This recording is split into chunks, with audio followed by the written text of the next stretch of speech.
Hello there, and welcome to Thank the Maker, a podcast about heroes, princesses, scoundrels, hokey religions, ancient weapons, and all things Star Wars. I'm Adam Russell. I'm Nick Amberry, and I'm back, baby! Wow, he is back. It's Mike Forrester. Look at these guys. Look at all these guys sitting here on my little screen right here. You were on the YouTubes, and we have a very special guest tonight. Someone who joined us on our last Star Cruiser together. What's up, JC? Hello. Hello. Hey, Welcome. JC Reifenberg. Of a place that if you're from California, or if you're in the LA area, you've been to the LA area, if you know anything about Star Wars, a little experience that was temporary for a minute, but then became a real thing. Scum and Villainy Cantina, our man JC right here, started that thing, and we're so thankful for you for doing that and for being here tonight. And we just can't wait to hear more. So I wanted to say that right off the top. I mean, I can talk. I'm used to doing a Kevin Smith podcast, so That man, let me know. We'll go all night. You're on a lot of pods, JC. I noticed that you're on the webs, as we say it. What are all of the podcasts or projects that you're currently involved in so that the people at home can know exactly what we're getting into tonight? Well, I've produced Fat Man Beyond with Kevin Smith for the last 10 years, I think, which is insane. And during the pandemic, I used to just be behind the scenes, but during the pandemic, when we started live streaming, I kind of became a character on the show a little bit. So I'm on that. Whenever we do that, whenever the schedules line up. And then weekly, I am on Pod of Rebellion as their Star Wars fact check expert at the end, which is the Ghost Crew voice actors rewatching Star Wars Rebels 10 years later. Amazing. It's great. Let's talk about that real quick, right off the top. How did that podcast come together? How did you get involved? I think it's so rad that an actual cast from Star Wars gets together to do something like that, because I don't think there's been an official one like that ever. There hasn't, the cast of Clone Wars, Matt Lanter, James Arnold Taylor, Ashley Eckstein, sometimes Sam Witwer will get together and do convention appearances where they'll do a panel or whatever. Right. But nobody's doing the rewatch podcast, which is wild because I feel like Star Wars animation is so loved. I mean, the number one rated Star Wars thing is Star Wars Rebels. It's a point ahead of Andor on Rotten Tomatoes. Wow. So it's pretty crazy that nobody else is doing it. There's an entire generation of Star Wars fans who grew up on Clone Wars, and then another generation after that who grew up on it on Netflix. So I feel like there's a really big opportunity there. But the way I got involved in the Rebels thing is a million years ago, Freddie Prinze Jr.'s YouTube channel, Gaghead, was doing a promo video for something that they shot at Scum and Villainy Cantina, and he connected me with his kind of production guy who does all of his stuff. And I'm from the suburbs of Chicago, and he had a Chicago area code. And I was like, hey, John, who hosts the podcast now. What's this 847 number? What's this 847 number? And we started talking. It turns out we grew up just a few miles from each other. We knew all of the same places. And so we just kind of became friends and talked back and forth about things like that. And then when Vanessa Marshall had the idea to do the podcast, and she reached out to John to start helping her put it together, John's like, we got to get JC on board to do kind of the back end and come in and do a fact check on our Star Wars with us. So I got sucked in I was kind of the last piece of that puzzle. But it's really fun to be able to talk about Star Wars every week, as I'm sure you guys know. We do know. We do indeed. I feel like we, in that sense, have similar lives, similar trajectories, different sequences of things in terms of how we met people and how things have come together. I feel like you're probably a couple years older than me. I was born in 79, I was 81. 81. About Weird. the same So age. you And I'm 80. Look at and that. Mike was born in like 97 or 99. Yeah, I'm actually 24 2005. years old, which is crazy. Yeah, You're an 05. right. I've never seen music on MTV. No, Mike's also aging. The reason I thought that was because of a clip that I could show right now. You were on TV a couple times. Oh yeah. Okay. Leading up to the Phantom Menace, I assume. Yeah, I was on. It was the day the Phantom Menace came out. It was May 19th, 1999. Amazing. So you talk about, well, here I'll show it right now while we're talking. The clip is pretty hilarious. Here you come. Yep. I was a senior in high school. It was the end of my senior year of high school. Hello there. The Rosie O'Donnell show, her like, daytime talk show. Mhm. She asks you how long you've been a Star Wars fan. You say your whole life, and you say that you remember going to see Return of the Jedi when you were little. I have the same. I don't think it's a real memory. I think it's like a memory of parents telling me a story of when I was little, kind of thing, of seeing Return of the Jedi in theaters. I would have just turned 3, or just turned. I think 4. we've brought this up. Like, I think it came out again in 85, though, because I absolutely have that same memory of going to see it in the theater as a child. That's what I'm which getting wouldn't make at. sense in 83, you know? So, yeah, I would have been like, I probably saw it at the end of 83 or early 84. So I probably would have just turned 3 or 4 years old. And I have a pretty sharp memory from like early childhood on a lot of things. And the way I know I don't remember anything about the movie, but I remembered, I just remembered it being a huge event. I remember the excitement behind it. It was like the first time as a kid that you'd ever felt like that buzz. And I went, and the reason I know it's a real memory is I asked my dad, who took me, I was like, did you take me to Eden's Theater on Skokie Boulevard? And I knew because it was like kind of shaped like a Star Destroyer in my childhood mind with my cousins. And you sat there and I sat here and I actually got a picture of the theater and I pointed to the seats. And I was like, my cousin Sean sat here and he had one of those like whizzer whistles and was bouncing up and down in the seat. Sean would have been, if I was 3, he would have been like 8 or 9. And you looked at him and you were like, if you keep doing that, you're going to swallow that and sound like that your whole life. Nice. My dad was like, I cannot believe you remember that. So I don't remember anything about the movie, but I remember the experience event of going and seeing a Star Wars movie in the movie theater. That's awesome. So a quick Google search, March 29th, 1985, Return of the Jedi was re-released in theaters. Oh, so maybe that would have been, maybe it would have been for me personally. It had to have been, yeah. That probably makes more sense for me also, but I mean, whatever the case. You know what? That lines up also with a memory I do have, and again, this could be from the photos, but I do have like a sense memory of getting a ton of Return of the Jedi toys, and most of them weren't wrapped. I remember they were lined up on the piano in the living room by the tree, a couple things in a big box and a long skinny box that turned out to be one of those lightsabers. I don't know if you remember this, that it wasn't extendable. It was the kind that had a fixed tube blade and the end had a sort of like a cross. Yeah, definitely. Do you want me to blow your mind? Hold yes. on. I'm not running away from the podcast. Keep talking. I'll be right back. So when you swung it, it kind of went exactly. Right? It created a thing like a wiffle ball with those holes in it. Yes. And when I'm thinking about it, I was old enough to swing that and remember that sound. That had to be.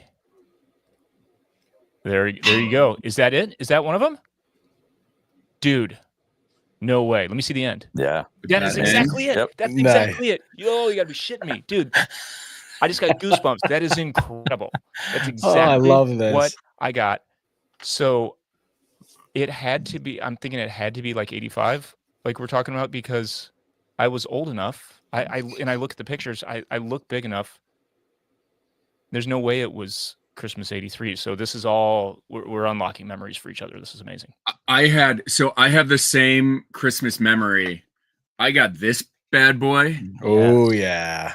And it was my parents rented a video camera to capture it. I got this full of action figures in here, and the Ewok village that Christmas. Sick. For anyone listening, this is the glossy, the shiny version of the 3PO action figure case, not the dull kind of brassy one. That is actually, by the way, not the actual C3PO case that I had when I was a kid. That one got left out in the backyard and got trashed. This is one that I found at a thrift shop in Denver and spent like $180 on because I worth it.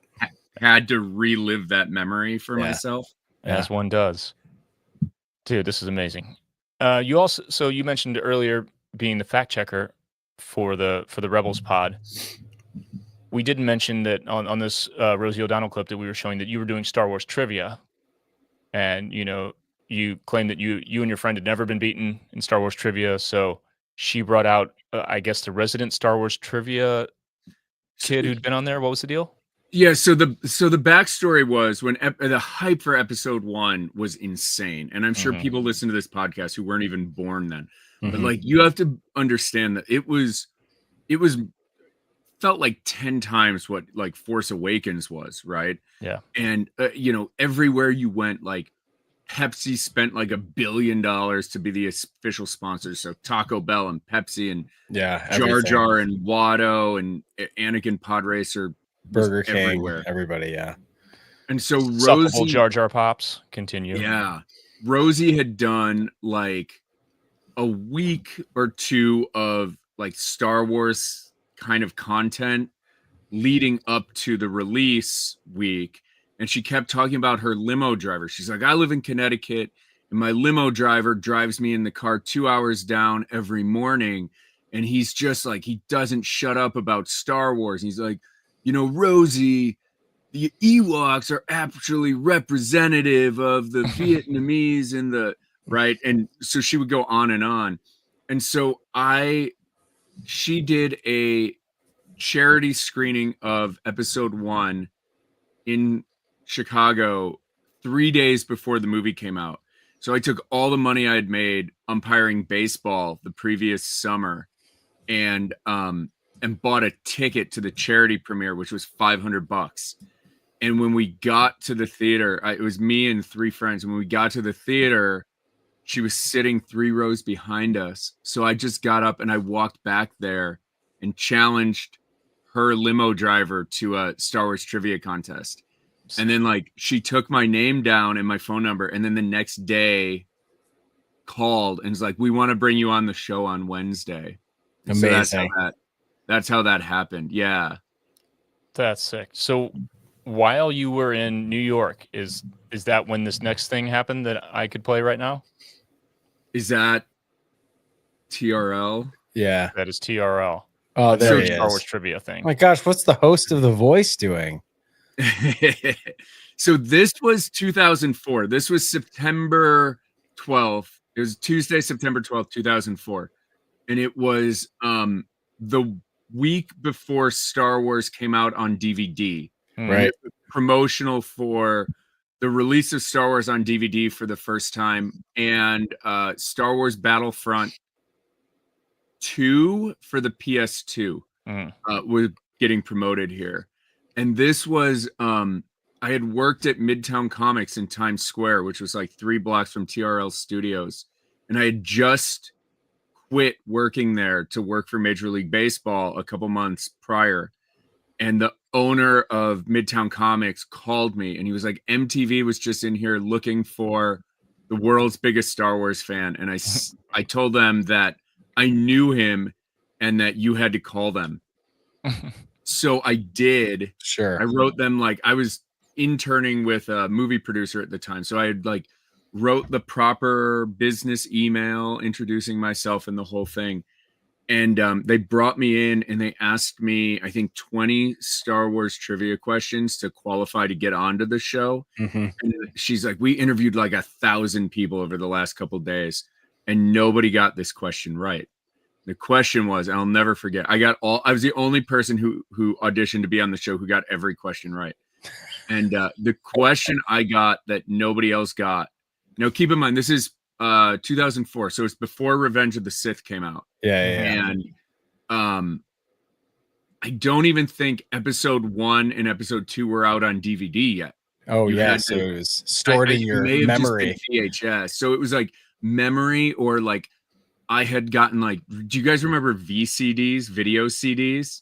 I got a VCD of a bootleg of episode 2 that I would watch. And so the question that I got right that everybody got wrong was, at the beginning of Star Wars episode 2, Anakin and Obi-Wan have just returned from what planet? At the beginning of my episode gosh. 2, when they are in the elevator going to see Padme, So right? So that's the first time you see Anakin and Obi-Wan, and they have a discussion about falling into a nest of Gundarks and this whole thing. And then later on, there's some reference to other planet. I'm going to get this wrong. I don't think it's this, like Cato Nemoidia or something, right? Oh, yeah. But it's a trick question. The trick question is that in Palpatine's office 2 scenes earlier, Palpatine is manipulating the Jedi Council or the Mace Windu and Yoda to try to reconnect Padme with Anakin. Right. And Padme's like, or Palpatine's like, oh, maybe Obi-Wan and Anakin could be her guard, right? Because she just almost got blown up. Corday just got blown up with his ship. And Mace Windu goes, oh, that's possible. They just returned from a border dispute on Ancion. Oh, yeah, my there it is. gosh. So I had to play the movie, but it was a trick question because everybody thought it was the elevator scene, but it was actually a scene that neither of those two characters were in. In which they referenced the planet. And that was how all of these people that we're seeing here, they all got that question right to get on? No, they got it wrong. They just got the other questions right. Oh, okay, I see. And that's how I got on. So that was how this thing kind of happened. Dude, that is surprisingly legit for anything on TV, any kind of like talk show shit for someone to ask.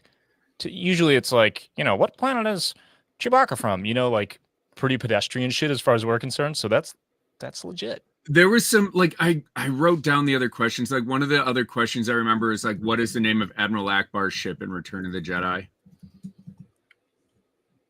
That was in this that we're watching. That was one of the questions I was asked to get onto the show. Oh, that. I don't know the answer off the top of my head. Again, props to Home whoever One? made that trivia. Was that Home One? No, Home One. Yeah, it's Home One. Yeah, right? Home One. Yeah. Lando says it in dialogue in Return of the Jedi. Home One, this is Gold Leader. Yes. Right. Oh man. Once upon a time, before I had a wife and kids and responsibilities, I had every Star Wars movie memorized, every line of dialogue, every music beat memorized. Yeah. So they were asking me questions in which the answers were in dialogue in the movie. It was like, oh, this is easy. I remember before Rosie O'Donnell, my friend who was on the show with me, he and I were like really into the expanded universe novels, and we didn't know how deep the questions were going to go, like you said. And like, we were like, we were reading the X-Wing books by Michael Stackpole at that time. Mm-hmm. Yeah. And it was like, they were like, we were like trying to figure out who flew Rogue for at the Battle of Thyfera during the Back to War book. Oh, like, that's man. how deep I went at the time. Yeah, thick. It was like crazy stuff. And then what we realized after we did in between when we did the trivia at the beginning of the show and we came back on at the end of the show because we tied, we realized that nobody flew Rogue 4 at the Battle of Thyfera because in the previous battle, Rogue 4 had died. And we were like, that's why we don't remember. Anyway, I was really cool in high school. That's perfect segment. It all worked out. Worked out. Gosh, that's amazing. That's amazing. Real quick before we move on, what's really interesting about trivia, this type of trivia in this era, basically everything leading up to everything leading up to the Disney era, or even, you know, there are kind of like levels of it before, before the prequels, before the sequels. I feel like the culture was so different because we basically had the only thing that was canon were these 3 films and then 6 films, right? So memorizing dialogue, memorizing names that we would see on the back of, we'd see on action figures, we'd see the little story on the back. You've got some reference books and things like that. There was so little story that was canon that, someone who's like a super Star Wars fan who doesn't read expanded universe stuff is the kind of person who memorizes every line of dialogue, just memorizes what's on screen. Mm-hmm. Whereas now I feel like we've spent all this time with this podcast becoming like scholars of Star Wars storytelling and almost like theologians of the Force, kind of, shit like this. So for fans now, we're into this Disney era. We've also got, altogether, what, like a dozen seasons worth of animation across a few shows. Yeah. I feel like understanding character arcs and story arcs across this vast timeline is like the deep nerd Star Wars stuff now. Of course, having like the sort of photographic memory of all the facts is definitely still a very valid way to be a super fan, but I feel like there are different ways to be a super fan. Well, and to play off of that, like you like when I was doing this, like Google didn't exist yet. Right. Right. Honestly, like most people had dial up through AOL, and then there was like an internet portal on AOL to get to the internet, and there was like 12 Star Wars sites, and you couldn't get on after 7 p.m. because everyone was trying to get America online. It was busy. So it was like busy. Yeah, it's true. 2004 is a little bit more in the world of internet, but I think 2004 is probably pre-Google still. Lycos, Angel Fire. Yeah, Lycos. And so it was like a lot of GeoCities websites. Yes. Yeah. So it was like it was like a totally different world of like Star Wars trivia. I remember when we did the Rosie O'Donnell. So again, how cool I was in high school. So the episode 1 trailer dropped before and after Meet Joe Black and the Water Boy. Do you guys remember this? November 12th. I saw Meet Joe Black, 1998. Mm-hmm. And so I went to a Meet Joe Black was people were going to that just to see that and leaving and not staying for the movie. Yeah. So this is how cool you guys I am. Smoked at the end though. I went to a multiplex with 30 screens and I timed out the runtime of every Meet Joe Black and Waterboy, when it started and when it ended. And we saw the Star Wars trailer 12 times in a row, like theater hopping until they caught us and escorted us to our car. They're like, it is sick, but you guys got to get out of here. Yeah, they're like, I'm like, I paid for a 3.5 hour movie in Meet Joe Black, and I have literally only watched 15 minutes of the Star Wars trailer, so you owe me money back. Sure, right. But after that, my friend and I were driving home, the same guy who was on the Rosie O'Donnell show with me, and I was like, we should just dress like Jedi and go to school, like until the movie comes out. He was like, okay. Sick. So we literally started just dressing like Jedi Knights and going to school every day like that. That's awesome. Which was, dude. I mean, the OG viral marketing. In 1998, though, like it wasn't cool. Like you could do that today and you'd be cool and you'd get 1 million hits on your TikTok. Yeah, but like back then, it was like, honestly, they were like, oh, are they like the Columbine kids? That was literally what they said. Yeah. I'm like, I'm a freaking Jedi. Why would I shoot people? Where do you even get robes from? Are uncivilized. Haven't you seen Star Wars? And so what was funny though is after I was on the Rosie O'Donnell show, the cool girl, I'm not gonna call her out specific. I'm not gonna say her last name, but the cool girl, Christina, who was a grade younger, who was like too good for everybody, all of a sudden was all up on like, oh yeah, like, hey, I saw you on Rosie O'Donnell. We should hang out. Like, What? I didn't know you were such a fan. I'm a fan too. Let's go see Star Wars together. And I was like, I know who you are. Right. Not gonna work. You were But like, name Rogue 4's pilot after he got. Yeah. She was like, oh, okay. No. Who flew Red 4 in the Battle of Yavin? Yeah. If you can't answer John D, who doesn't actually appear in the movie, I don't want to go out with you. I won't even think about squeezing your boob in the movie. Oh my gosh. But on the back to the idea of like different types of fans and the story thing.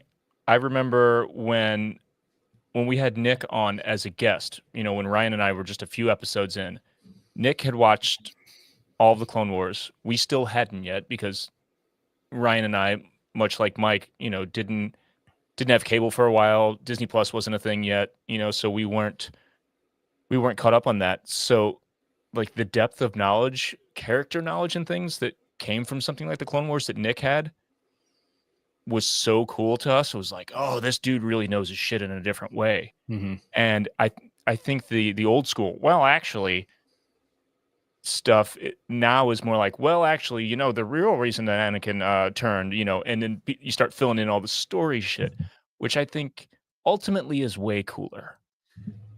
It is, in the same way that like when you were in math class in 5th grade and they're like, you're never going to have a calculator in your pocket at all times, right? Like, ha ha ha. But still, like now with Star Wars lore, it's just like, oh, who flew Rogue 4 at the Battle of Thifera? What? How big was the Lusankia or whatever it was that was the Super Star Destroyer, right? Like it's at your fingertips all the time. So if you have like a hot take on, on why the Jedi Order got dissolved, that's so much cooler, right? That shows like the cerebralness of your fandom. Yeah. I host Star Wars trivia May 4th at a local watering hole. And it is really interesting at where, like you're in this when you're writing the questions, right? Because it's very interesting at this point now where I know that I can't go as deep as I want to go for myself, because I always think trivia, the best kind of trivia you can host is trivia where you think you're almost going to win. You know what I mean? Mm-hmm. Versus getting blown out in the first round and being like, I'm not supposed to be here, right? And that's always a hard thing because, the guy who owns the bar, which happens to be I'm a partner in a bar, so we'll talk about that later. But like you don't want people to leave after the first round when they're like, okay, cool, I just got 0 right, and this other team got 10 out of 10 plus the bonus round, right? So I always try to do like 10 rounds of original trilogy, 10 rounds of prequels, 10 rounds of sequels, and then I do live action only, just because I'm like, let's just make it easy for everybody, right? And it's really interesting at what I think are these big parts of Star Wars live action, right? And I'm sitting here being like, okay, in Skeleton Crew, the kids find a ship called what? And people are like, what? Skeleton Crew? What is that? And I'm like, you came to Star Wars trivia on May the 4th. On May the 4th, and you've never seen Skeleton Crew? And I'm like, okay, so like there is this like hard line where I go,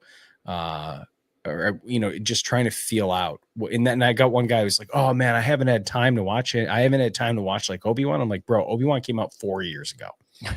Like you got to prioritize this. You know what I mean? You shouldn't have been at the bar tonight. You should have been watching Obi-Wan. But there's just like, it's really interesting seeing what people connect with now that the lore, now that the content has expanded so far, to where to Adam, your point, like people were dying for any morsel of any kind of information, no matter where it was found, on the bottom of a Pepsi can, on the back of an action figure. And now it's like you can literally go to Wikipedia, which is still an unofficial Star Wars database, or you can go right to starwars.com and get all of these juicy little edits from the executive producer of the show. It is a crazy time to be a fan.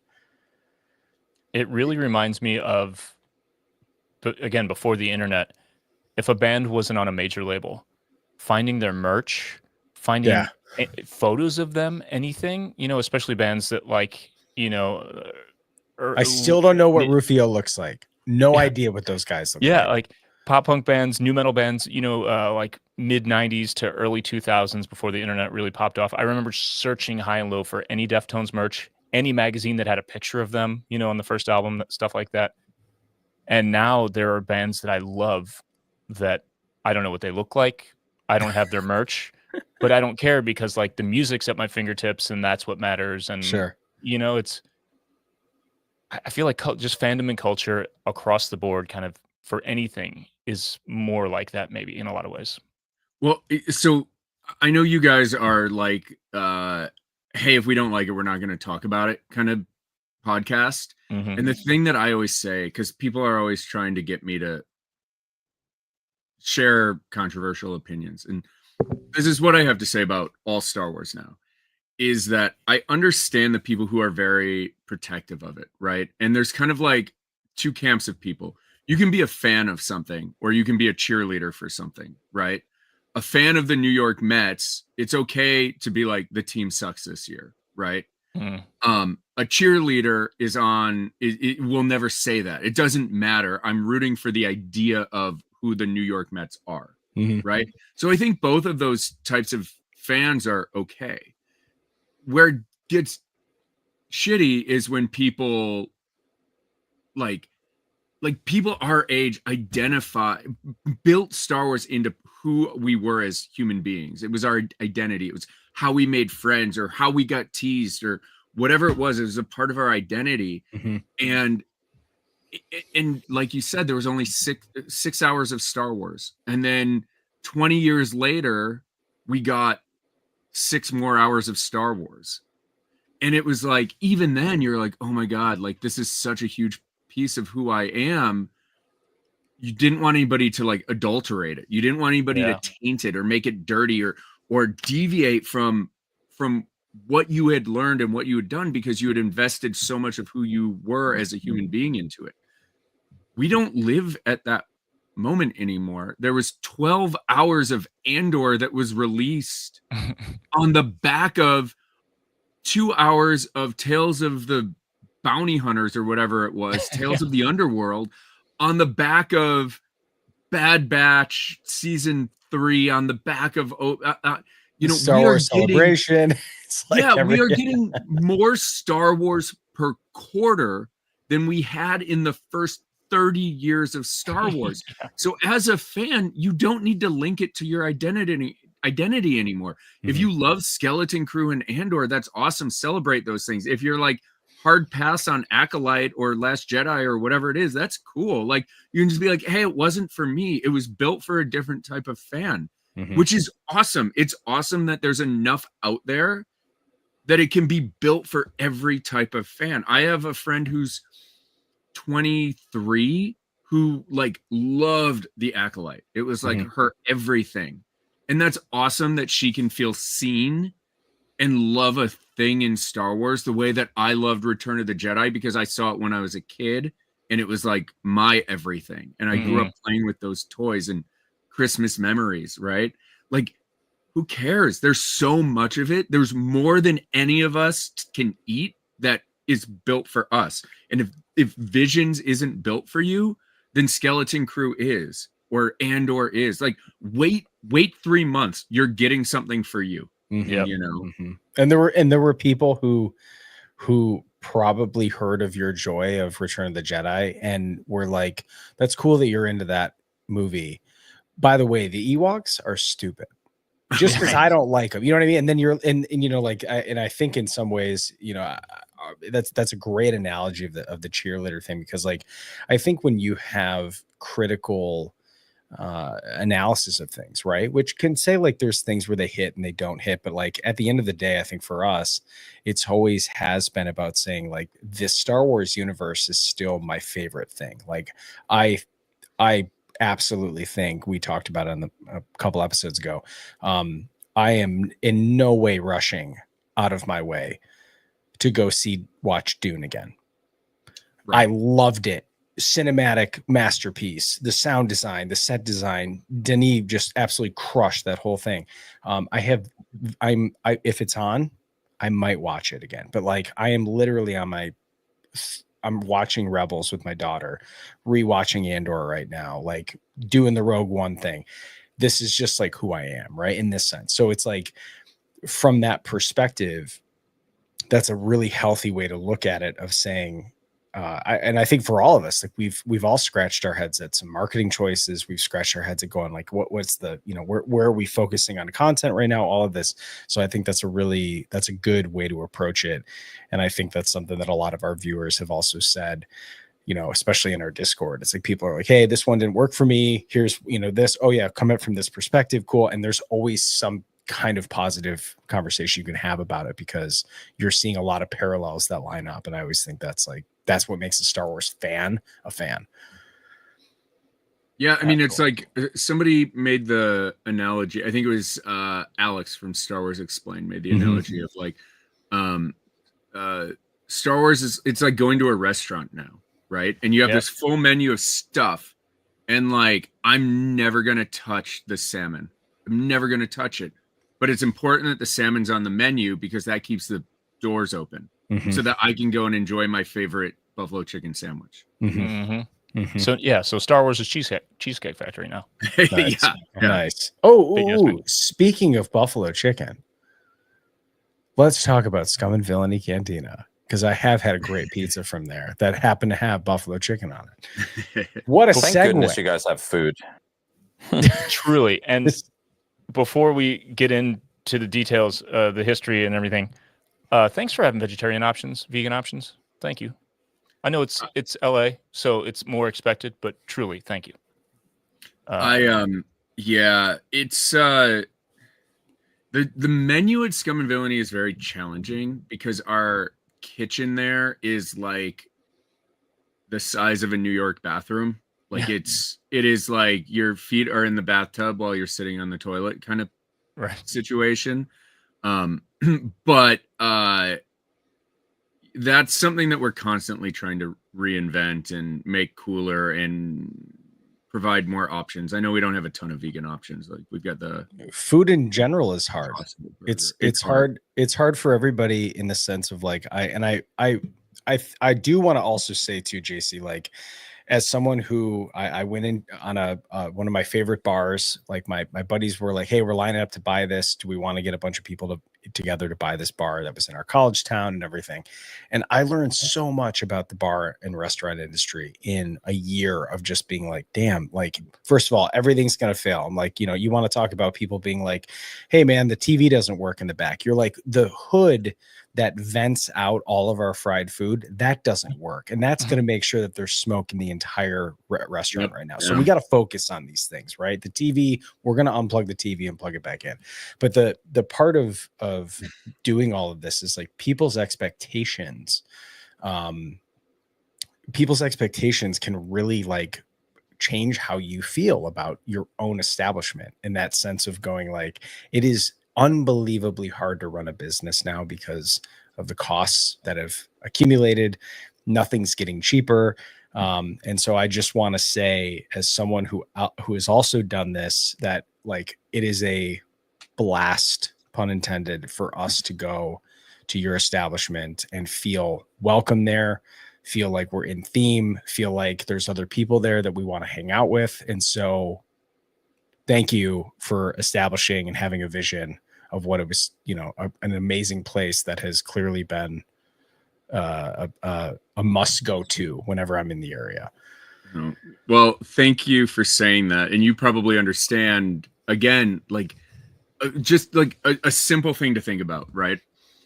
Before the pandemic, our insurance, which you have to carry if you have liquor and stuff, this, right? Right. Like, you have to carry insurance. Our insurance was $17,000 a year before the pandemic. Yeah. After the pandemic, it increased to $48,000. Oh God. Right. Like, for nothing different. For nothing different. Yeah. For the exact same thing, we're paying now 3 times the amount of money, and that's just insurance. Like, we could go down the list of things. Right. And it is, everybody says, restaurants are terrible investments, and I'm not a restaurant person. I come from entertainment and film and things like that. But I'm also a giant nerd, and look, like Scum and Villainy doesn't have the best cocktails. You're not walking into a cocktail bar with a guy with a wax mustache and A mixologist. a mixologist wearing a leather apron who knows the chemistry behind the biology behind the potato that made the vodka. Yeah, right. Like, you're not getting that at Scum and Villainy, and you're also not getting probably like Wagyu beef. I mean, we have like Angus beef, but you're not getting like Wagyu beef, Right. hand form patty, the whole thing.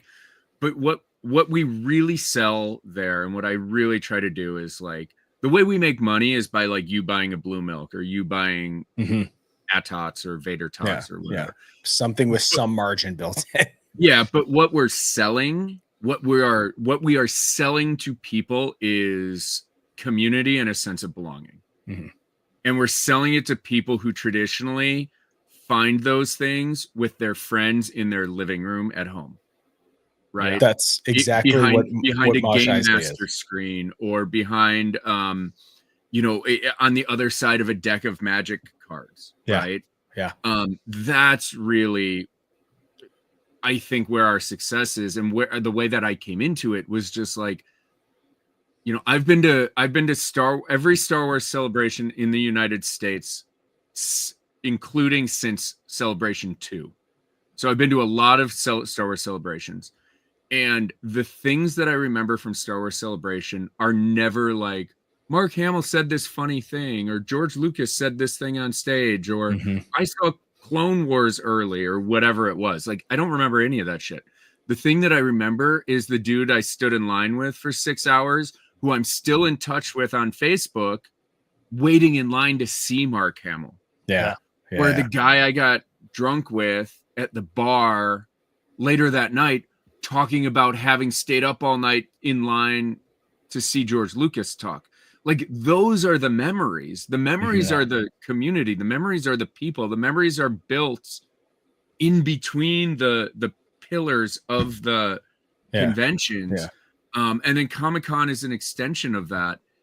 And I was just like, why don't we have this all the time? Why isn't there a place for those people? Because, like, again, I did sports. I'm like that rare nerd who did both things and didn't fit in the sports world, because after baseball practice, I went home and played the Decipher Star Wars CCG game with my friends. And I didn't fit in with my friends because they went home after school and started playing at 3:00, and I couldn't get there till 8:30. So I was like 6 games behind them already. I get that. Like, I vibe with that. I was like caught between these two worlds. But like, I live in LA. I was a Chicago Bears fan.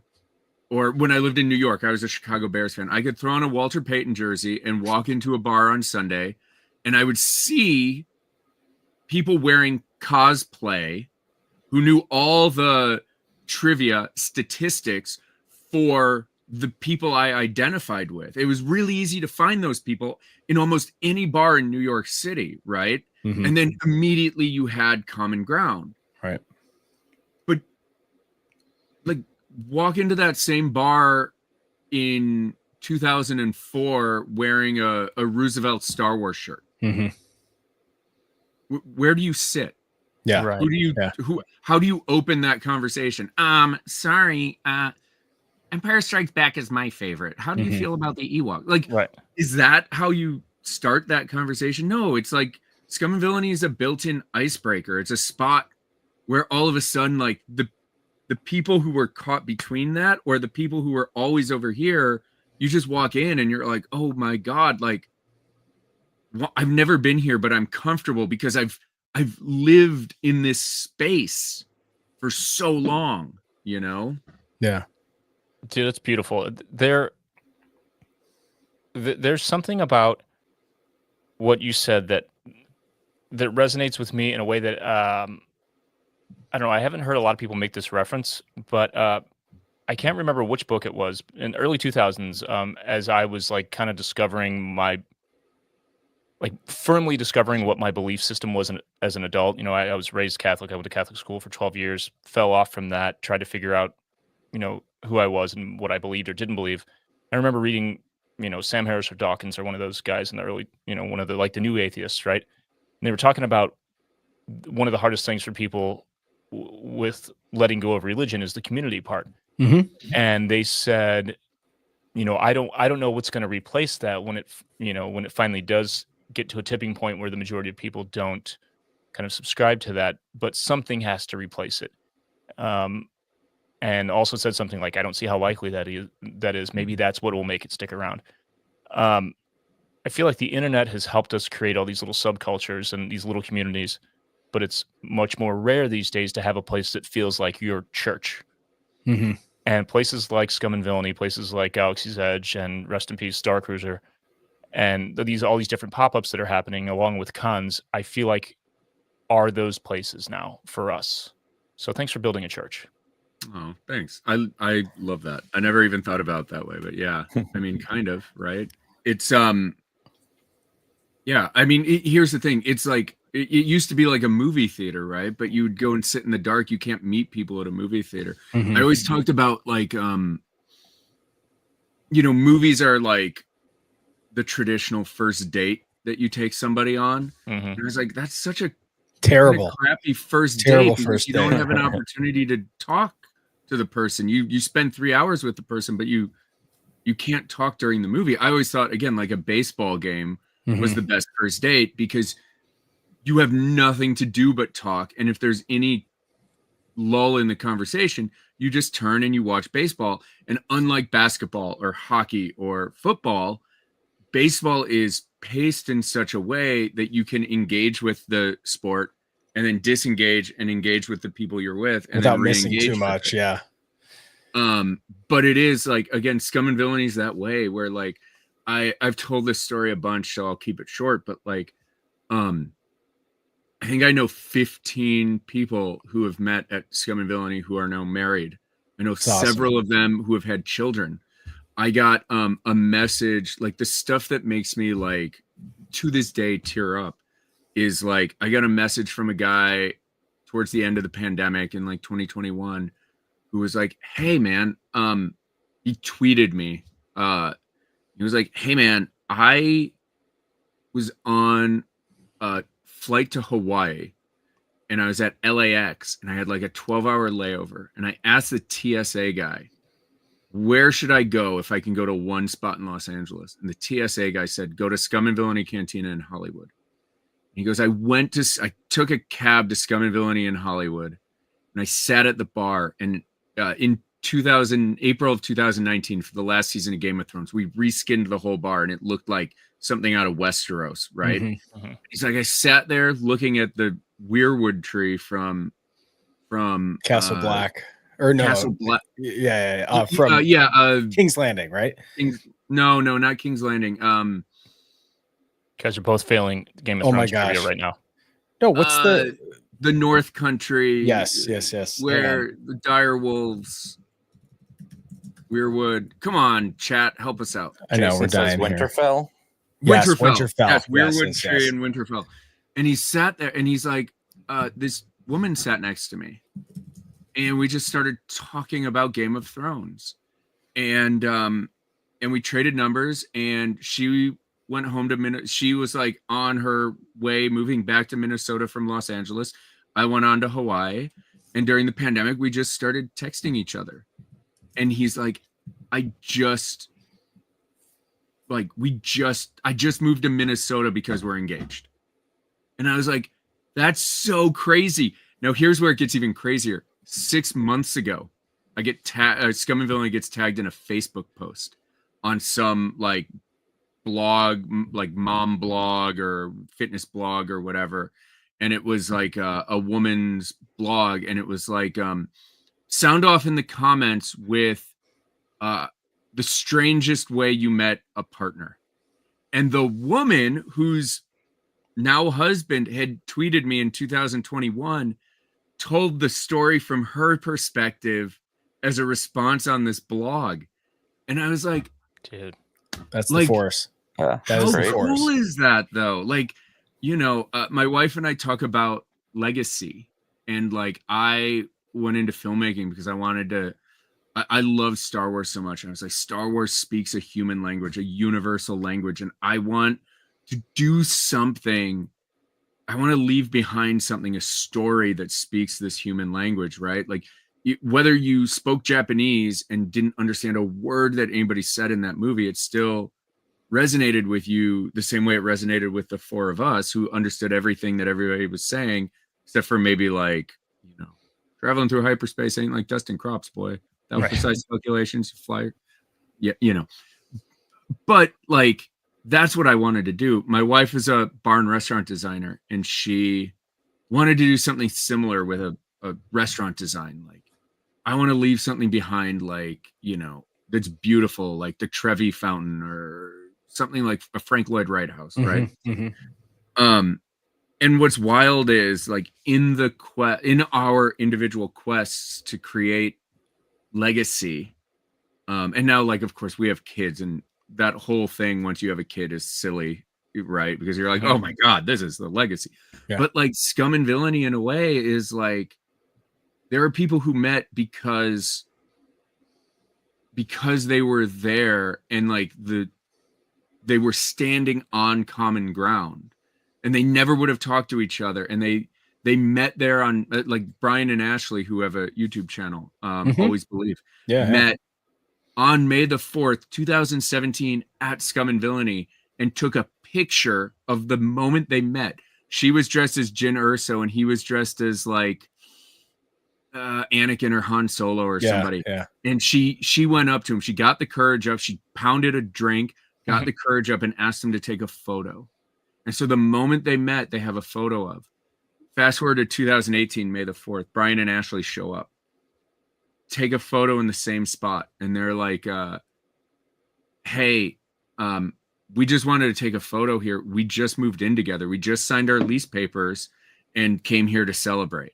Fast forward to 2019, Brian proposes to Ashley in the spot they met in cosplay at Scum and Villainy. Epic. Which is like crazy. And now they have a kid. And a successful YouTube channel. And like, it's all, like you said, it's all on common ground. So well, it's like having like your dating profile, like focused to like, I want a Star Wars fan, or I want a Game of Thrones fan or something, like it's you're knocking one thing that's important to you, like off the deck right away. Be like, okay, you're a nerd. Cool. We're good. We're on common ground. Yeah. The first question isn't crazy. Like, and we have like all sorts of memorabilia from all sorts of fandoms, right? So it's literally just even as easy as like, what's that green canister from that says TGRI on it? Oh, like, you just as an icebreaker, and then the person you're talking to is like, oh, it's from Teenage Mutant Ninja Turtles, that it's a replica of the one from Secret of the Ooze, and there's your in, right? Right. Even so if you want to mention, I did want to mention that obviously the bar is called Scum and Villainy. It looks like a cantina. I didn't go to it in its original inception, but at what point did you decide to include other fandoms, or was it always that way? Clearly it looks a certain way, so it's Star Wars themed, right? So it's so here's the way to answer that question is if are you guys familiar with Ready Player One? The movie and the book. Yeah. If you're going to build something for a fandom, right, you're going to start with a base that everybody knows and loves and understands, right? So like we could have picked the bar from Cheers as the base or whatever, right? So you go in and you kind of pick the architectural style similar to a Victorian house or a craftsman house or a Spanish style house, and then you build out from that. So when we were a pop-up, I didn't get to do everything I wanted to do. I got probably about like 25 or 30% of it done because I had personal things going on and I wasn't as hands-on and boots on the ground as I wanted to be. And one of the things that I discovered from hanging out there while we were a pop-up was like some people, we hung a batleth from Star Trek behind the bar. And there were some people who absolutely loved it, and there were some people who absolutely were offended by the fact that we had a Star Trek batleth in the bar. And what I started to realize very early on in the pop-up run was why the world is so tribal. Anytime you open your phone, turn on the TV, look at your computer, everything is trying to like divide you, right? And if you go back to Star Wars and you go back to Joseph Campbell and the Hero with a Thousand Faces, like Joseph Campbell's whole study was, and what Star Wars is based on is, what are the things that are common amongst different civilizations, right? Because typically anthropologists are like, well, your skin color is this and your skin color is this, so I'm going to put you in this box and I'm going to put you in that box, and you worship multiple gods and you worship monotheistic, so I'm going to put you in this box and I'm going to put you in this box. And what Joseph Campbell did is he goes, wait a minute, why is the virgin birth a story that's told in this part of the world and this part of the world and this part of the world, and those parts of the world weren't connected when that story started getting told, right? So if you look at the Venn diagram of what makes you a human being and the commonality of that, and then you extrapolate that out to what makes you a fan, right? It's like, yeah, we can get shitty with each other because I'm a Star Wars fan and I don't know anything about Star Trek. And we can sit at a bar and argue and fight about that. Or we can be like, oh my God, we both love Battlestar Galactica, and we both love Firefly, and we both love Buffy, and we both love Avengers, and we both love this, and we both love this. And actually, the only thing we don't agree on is Star Wars and Star Trek. And so I'm going to define myself and my relationship with you over one of 100 things that we disagree on. Like, that's insane. Yeah. So when I had that revelation, I started to purposefully and intentionally fill the bar with as much fandom stuff as I can and as much little Easter eggs to make people feel seen as I can. You know, like I have the cartoon Mask from like 1985, which had this awesome toy line from Kenner. I 3D printed a Matt Tracker helmet, who was the leader of the Mask gang, and I put it up on the wall.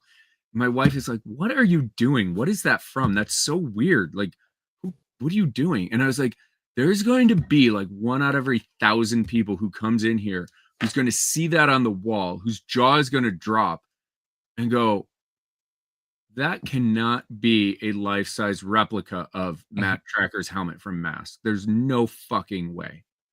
And it happened. It happens like once a month. I'll be in there and there'll be some dude from like Manchester, and he'll come in and he'll be like, that's not. And I was like, Matt Tracker. And he's like, oh my God. And immediately he opens up and his heart grows 3 sizes and all of those cliches, because like when you were 5, you were like, this is the most important thing to me. And then you forget about it. And then you see it as an adult in this space where you're already kind of comfortable. And you're like, oh my God, somebody here sees me and where I come from and what's important to me. And so like that sort of thing is why I have all of that stuff. Why, like, I just, you said you were raised Catholic and you left Catholicism. Like that, like the level of dogma that people have to fandom, to anything, is not good. It's like blinders. Yeah. So it's important that, like, look, nobody's making a Mask bar. Nobody's making a Star Trek bar. Nobody's making a bar for any of these people, right? So if I'm the only one who's made a fandom bar out there, which isn't true. There's like my parents' basement in Atlanta. There's Stormcrow Manor in Toronto. There's 7 Stars in San Jose. Like there's places out there, but like, look, in the continent of North America, there's 6 of them. Like, give me a break. So right. if I'm like, well, I'm just a pinball bar, right? My parents' basement, we just do pinball. Well, like, all right, but that's kind of crappy for the people who aren't fans of pinball, but they love like all the other nerdy stuff, you know? Yeah. So I just think it's the stuff that's on the pinball machines. Yeah, like I just think it's important to be a spot for everybody, right? Yeah, Well- I think that's beautiful because, again, the thing you brought up about tribalism is on my mind all the time. I think about, no offense, and this will be even weirder when I have a conversation with you after we're done recording. I have so much trouble with sports, even though I grew up playing sports, because they're so tribal. And the idea of like rooting for a team your entire life, even though it's none of the same players, it's like, dude, you're just bought into this idea of this tribe and the enemy and all this stuff. Like I'm reading a book, a baseball player's biography right now, and he's talking about, this showdown with this same team 3 years in a row in the playoffs, and they're the enemy, and it's like, dude, come on. Right, but Johnny Damon goes from the Red Sox to the Yankees, and all of a sudden, because he's wearing different colors, he's a hero. Welcome Right. home. You know what I mean? Welcome Shohei home. Ohtani, yeah. Here's the thing. So I worked with Major League Baseball from 2004 till 2008. And then I worked with the Major League Baseball Players Union I worked for the Dodgers in 2009, and I worked for the Major League Baseball Players Union 2010 through 2012.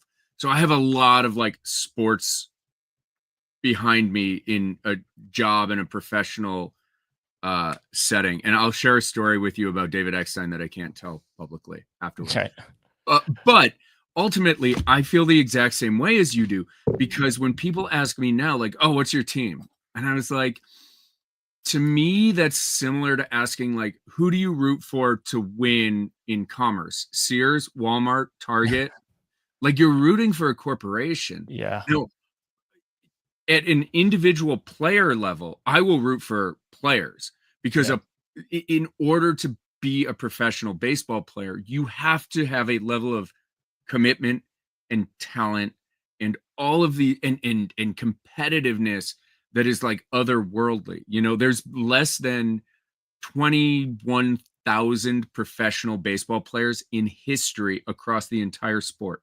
Meaning if you played one pitch in professional baseball, you are a professional baseball player, and you wouldn't even fill half of Wrigley Field with people like that. Is an elite group of athletes. It's special. Somehow fans keep managing to say that they suck, though. Continue. Yeah, but I can get behind anybody like that, right? Anybody who's at the top of their game. It's no different than like Christopher Nolan making movies or whatever. You can root for an individual, but to root for a team, it's like you're rooting for a merchandise in a weird way, like sold by a corporation that honestly doesn't really care about the players. And most of those teams, like the dirty little secret is, they don't even care about the product they're putting out. They don't care if it's a good product or a bad product, because there's ways that you can, like in the movie Major League, there's ways to generate revenue by losing. There's ways to generate more revenue by losing than there is by winning. So like,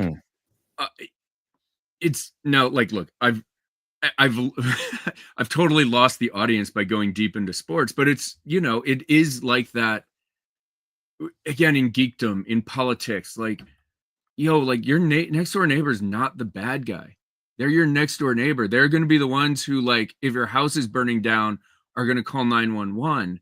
Like, don't let somebody else tell you that guy's the bad guy. That guy, but we get so wrapped up in like what's being sold to us by Disney, by Universal, by Netflix, by politicians, by all of this stuff. Like, you forget your humanity. Yeah. That's part of the, dude, you just articulated in a different way.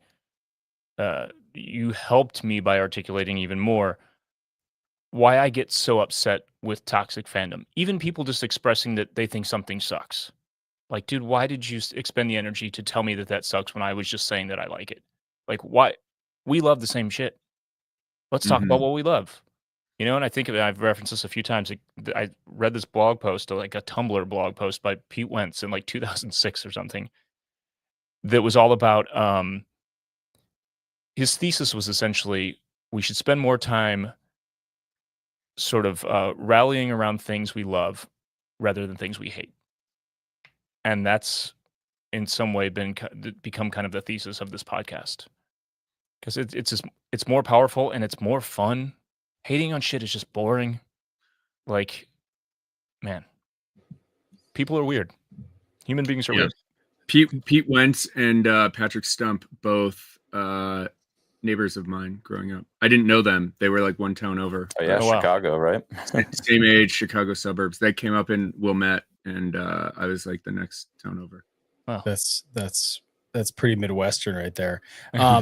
JC, the question I want to ask too, because like I always think of what if we were to get some big investment or someone came in and said, hey, what should we do? We got a chunk of money. You see someone's grandma died. We want to put into the bar. What would you do to expand the footprint of Scum and Villainy Cantina?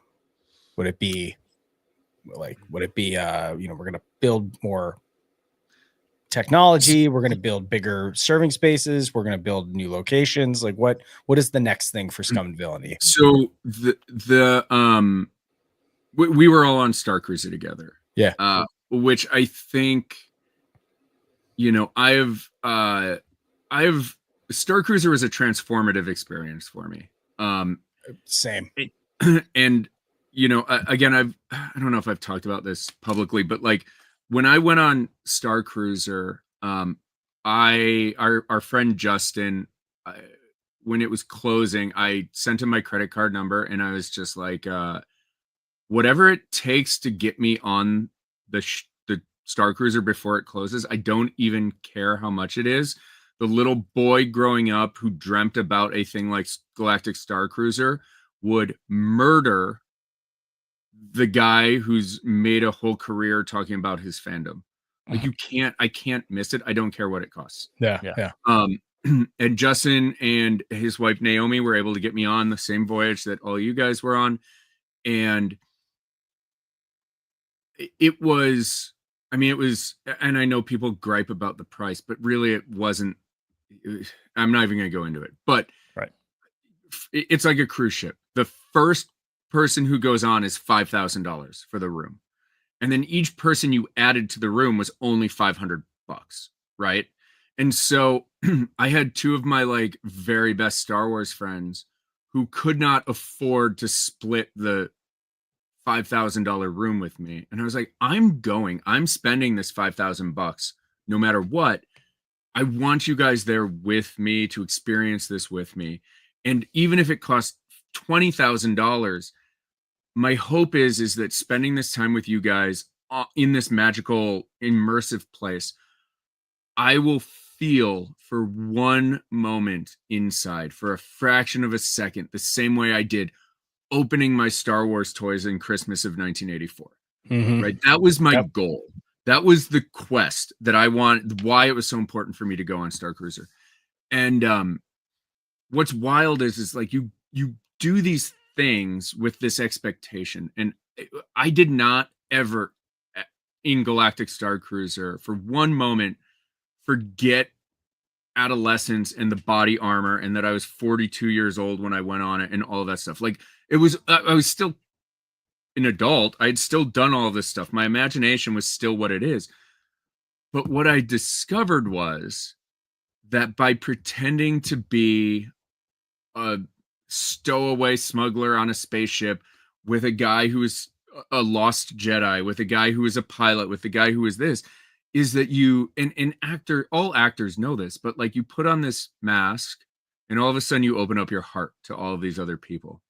And the bonds that I made with people I didn't know crossing paths on that thing, and the way that it unlearned, to use Yoda's word, all of the crap that you feel like you have to hide from the world about who you really are. It made me realize, it taught me how to take that stuff off. And the most valuable thing, I'll never forget, I got back from Florida, and my daughter was about to turn 3 at the time. and she saw the lightsaber toy that I had bought, and she had been gifted a lightsaber toy, and she wanted to play lightsabers. And like I love playing with my daughter, but my tolerance for it was always like 8 minutes, right? At like 8 minutes, I'm like, look at my phone, don't I have some work to do, right? Because like you're an adult and you have responsibilities and all this crap. Coming back from Star Cruiser, I was able to enjoy playing with my daughter, playing make-believe with my daughter for an hour and a half, 2 hours. Like I forgot how it taught me to play again in a way that like is almost impossible doing anything else. Yeah.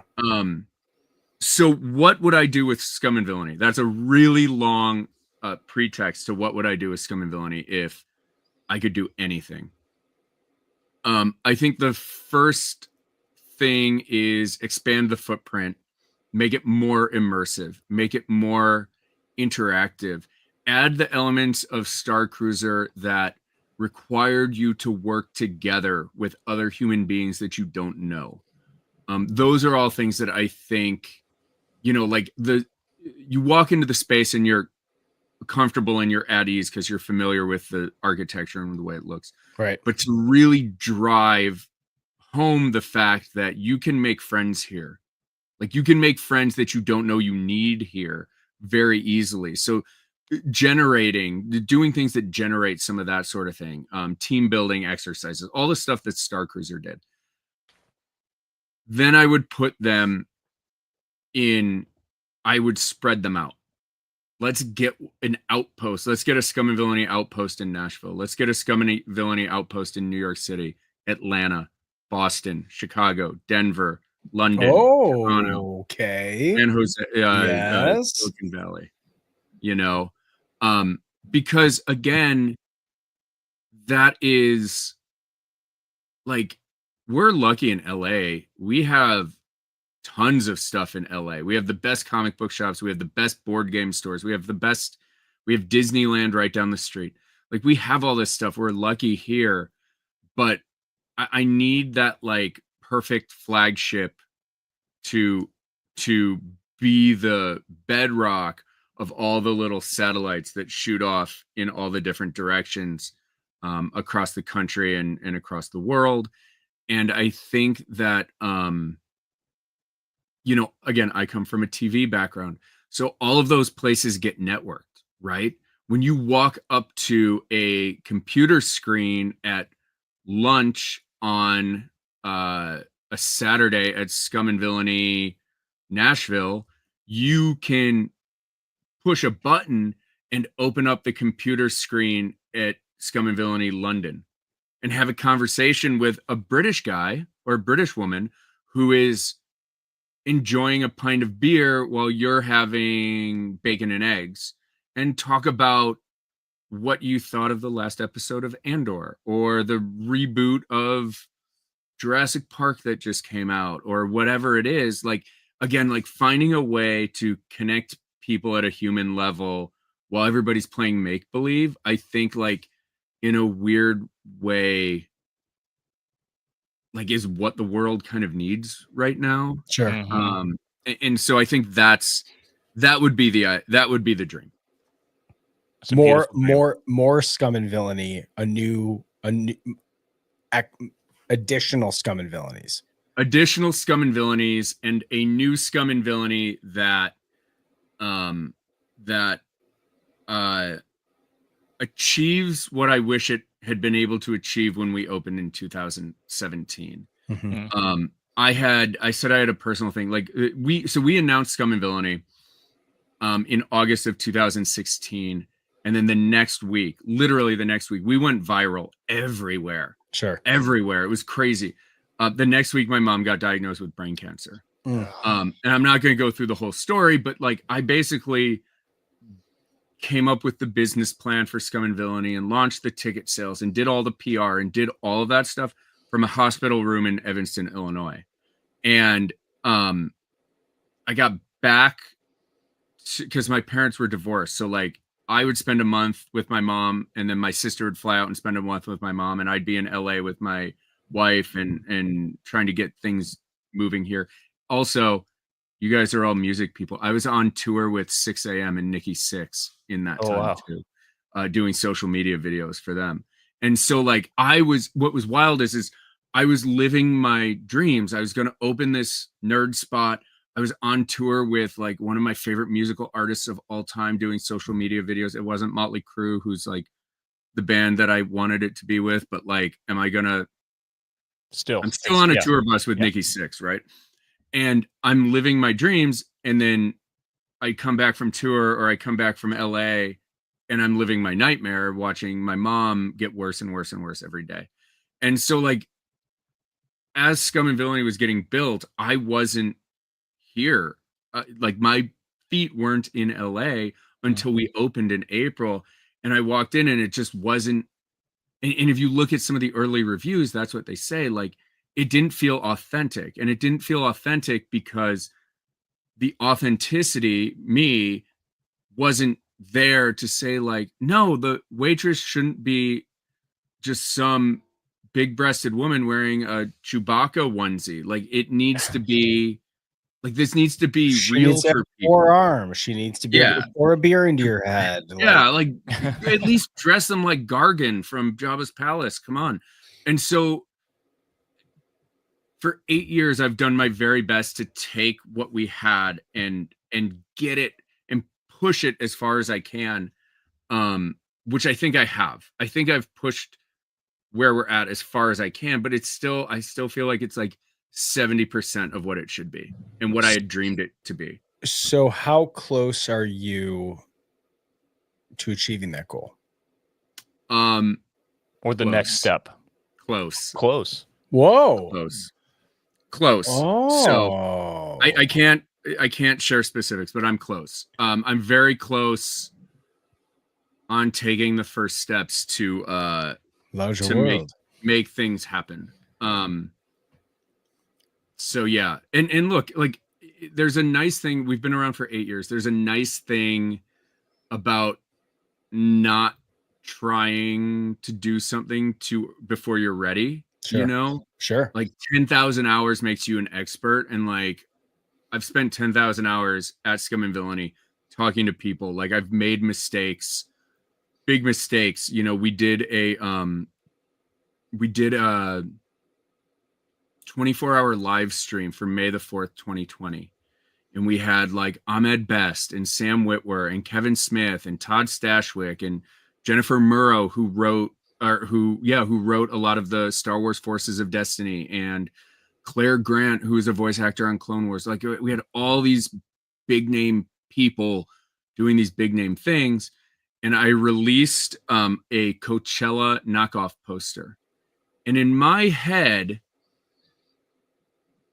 marketing this thing, I was like, it's like the Coachella bands, right? The biggest band goes up top. Yeah. It's like Guns N' Roses, and then it's like NWA, and you cascade down, and the names get smaller and smaller.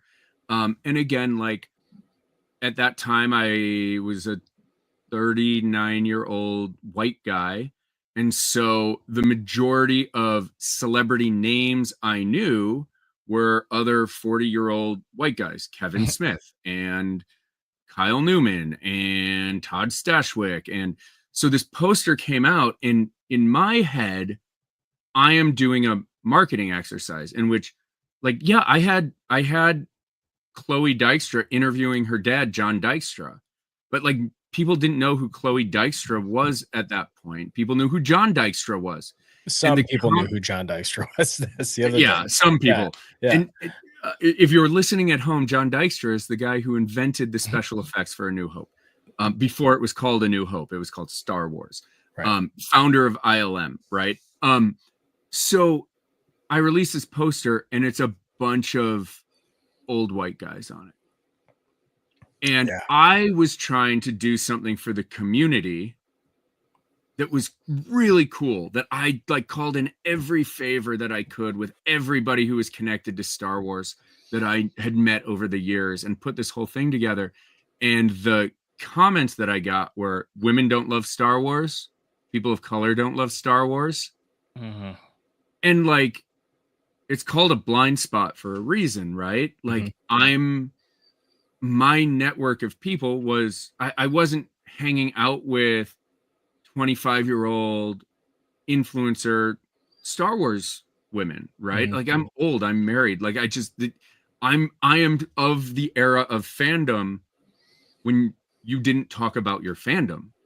And so that went up on this poster and I got called out so hard. People were tweeting Kevin Smith and they're like, I hope you never work with Scum and Villainy again because they think that women don't love Star Wars. Now, every manager that not every manager, 98% of all the managers we've ever had at Scum and Villainy have been women, right? I'm a dad to 2 girls now. My wife actually owns more of Scum and Villainy than I do. So like, it was 100% not that, but at that time in that like the way the community was at that point, women needed a voice. So then I had to apologize and redo the poster and put all the names on the poster that were already going to be part of the live stream, but it just wasn't like people are going to watch when Kevin Smith is on more than like who's Chloe Dykstra, right? And again, not to slam Chloe, but it's just like mainstream follower on Instagram at that point, right? Yeah. And so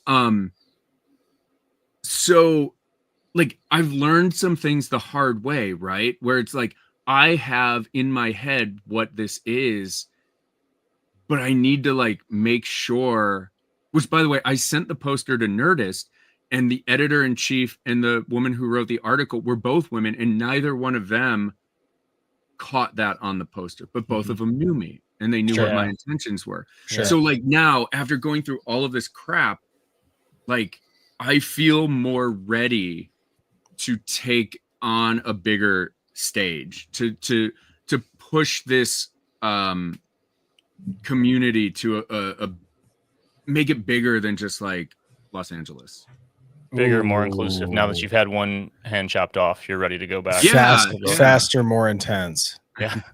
Wow. Well, I mean, that's a good. Okay, so let's not speculate too hard, but let's just say when you achieve that goal. Well, first of all, while you were in the process of achieving that goal, JC, we would love to be able to support that. And when you do achieve that goal, we would love to be there to support that as well. You guys, we will talk when I cross that threshold. We will talk. Sick. But there's lots of spinning plates right now. Yes, lots of training droids, and I get it. Yeah. All right, let's wrap up, and of course we have our bonus segment for patrons after this, and we'll field some questions from the patrons directly for you since you are here as a guest. That'll be a good time, and there's already plenty of good conversation going on in the Discord. So get those questions. Sorry, I talk way too much. So like if I steamrolled any of you guys all night for the last 90 minutes, which seems like it's been 10 minutes, I apologize. I think Nick just wants to tell us the latest of, first of all, how the tour went. Tour is and amazing. Also tour is amazing. Okay, so people, if you saw base, we had a lot of Thank the Maker Discord people at the shows. A lot of Discord people, a lot of Mosh Isley shirts. Yeah, the tour is great. It's feeling like an actual celebration, which is all the intentions for a 25th anniversary. So that's great. Got the summer off, and we got the East Coast in September, starting in Orlando for all you Orlando people. Speaking of which, it is now July, which means it is officially Mosh Isley month. Tell us the latest. What are we expecting? What's going on? Well, you and I were swapping some t-shirt designs today, so there'll be some new merch. There's under 200 tickets left, so they're moving. We've sold out every year, so there's no reason to think this won't sell out. So for people that don't understand exactly what happens with San Diego, it's like San Diego is very late to announce happenings at San Diego Comic-Con. It's like, we just found out that this installation is going to be there, or these people are going to be here doing some kind of special signing or whatever. All this stuff comes very late for San Diego. And so a lot of people just hang on until they go, oh, okay, this is happening on Friday night. This is happening on Saturday night, Thursday night, whatever. What ends up happening is that about the last 2 weeks, it is a mad dash to get into a party. We are telling you now, get into the party, playing your favorite punk and emo music. The whole crew's going to be there. We have a great theme. It's going to be entertaining. Get your tickets, moshisley.com. Do not wait, because we cannot help you once the tickets are gone. Can I ask, as somebody who's never been to Mosh Isley, well, and I'm sure your listeners know, but give me the elevator pitch. Like, should I wear Star Wars costume to Mosh Isley? Yes. That's like almost the main thing, is cosplaying, or something that was like dictated to us at the first one is people dressed in like punk and emo inspired Star Wars outfits. So denim vests, which we could talk about in a second. Mike has been working at Roosevelt's on something, but that was something we had no intention. We thought it was just going to be like cool.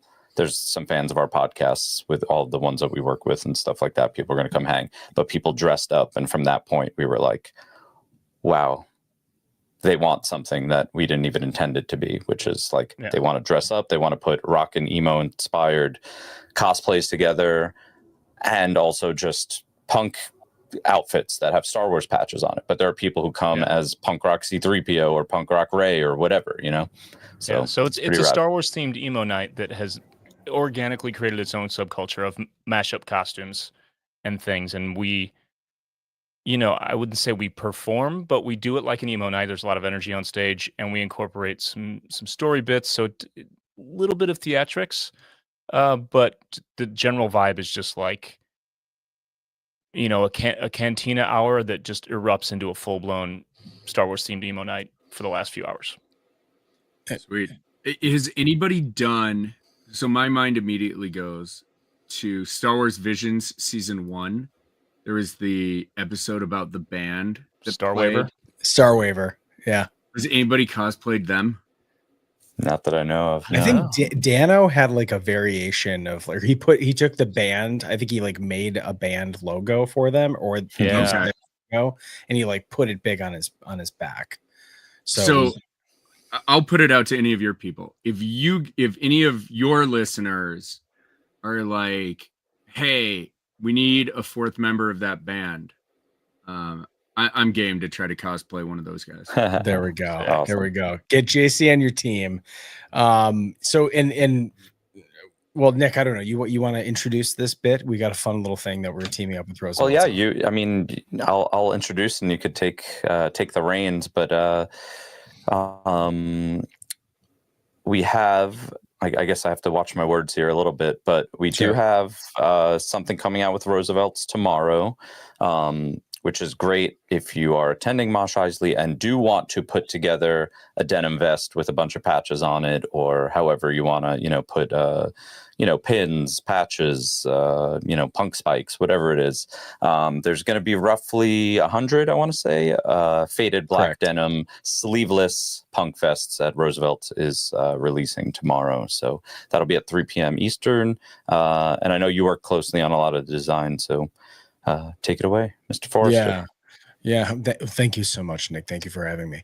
So the Denim Dan series from Roosevelt's was their version of like a blue denim jacket, and John, the owner of Roosevelt's, was like, what do we need to do to make it so that like I want to take my sleeves and I want to cut them off? And we're like, yeah, you should. And he's like, well, I know that people aren't going to want to buy this Roosevelt's jacket because Roosevelt's is getting into pins and collectibles, and they want people to, buy the little shirt pins from the con so they can put it on their jacket, just like we do, right?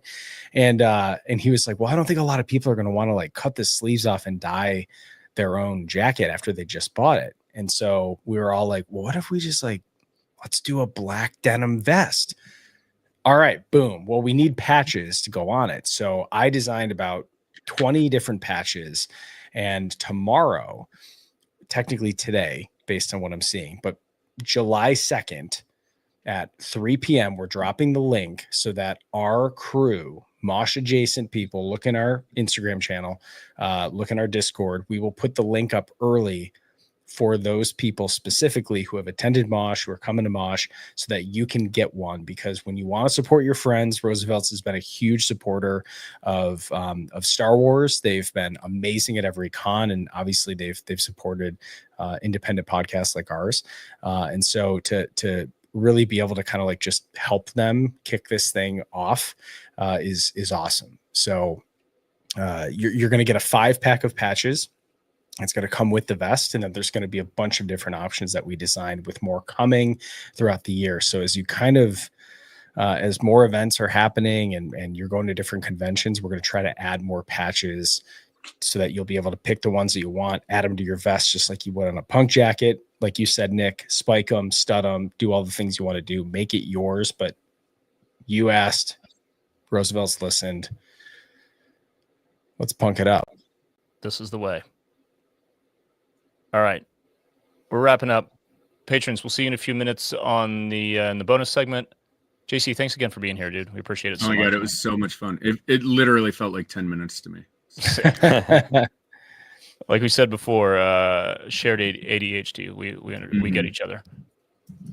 All right, everyone. Thanks for listening. Thanks for watching. And until next week, may the Force be with you.